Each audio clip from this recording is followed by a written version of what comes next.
Great day everyone! Today, we will discuss the global divides. Global divides refers to the gaps between different regions of the world in terms of wealth development and other factors. Global North and Global South. The Global North is made up of wealthier, industrialized countries in Europe and North America, while the Global South is made up of poorer, less developed countries in Africa, Asia, and Latin America. The Global North makes up 25% of the world's population but earns 75% of its income, while the Global South makes up 75% of the world's population but earns 20% of its income. Global North and Global South. Economic, political, and social disparities. The Global North and the Global South are terms used to describe the economic and political difference between countries. The Global North is made up of developed countries, while the Global South is made up of developing countries.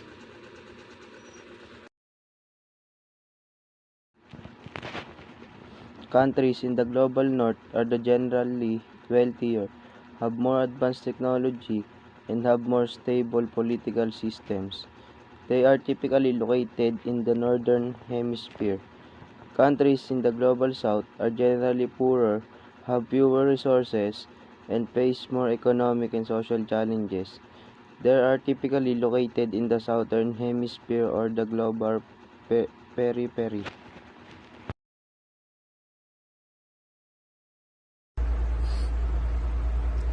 Historically, colonialism played a central role in shaping global divides. European powers extracted resources from their colonies, disrupting local economies and cultures. This exploitation left many former colonies with underdeveloped infrastructures and economies, contributing to persistent poverty.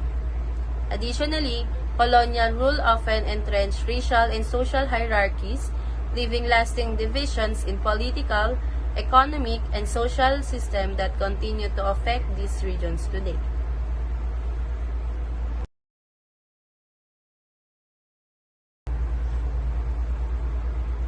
In the contemporary era, globalization has both connected and divided the world. While it has facilitated economic growth and technological advancement, it has disproportionately benefited wealthier nations and multinational corporations, deepening the gap between the global north and south. Developing countries, often reliant on exports of raw materials, remain vulnerable to fluctuation in global markets, while job outsourcing and wage stagnation have caused inequality within wealthier nations. Furthermore, globalization has led to cultural imperialism, where local traditions are sometimes overshadowed by Western norms, exacerbating social tensions.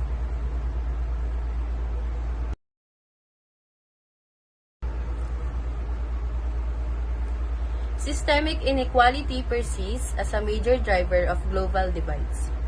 Economic inequality, rooted in policies favoring the rich and powerful, has grown both within and between nations. In many countries, racial, gender, and class discrimination perpetuate barriers to education, healthcare, and employment, while political systems often marginalize less powerful nations in global decision-making. Moreover, systemic environmental injustices, such as unequal exposure to climate change, disproportionately affect poorer regions that contributed least to global environmental degradation.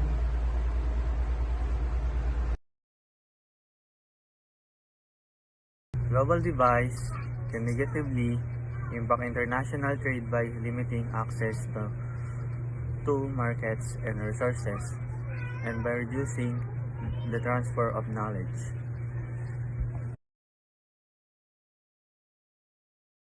Countries may not be able to sell their goods and service across borders. Reduced resources access. Global divides can limit access to resources, which can impact a country's ability to produce goods and service. Reduce and knowledge transfer when the world is divided, emerging market economies and low-income countries might lose access to knowledge transfer. Here are some ways to bridge global divides and promote equitable development. Improve digital access. Provide affordable, reliable internet access to all communities. Improve digital literacy.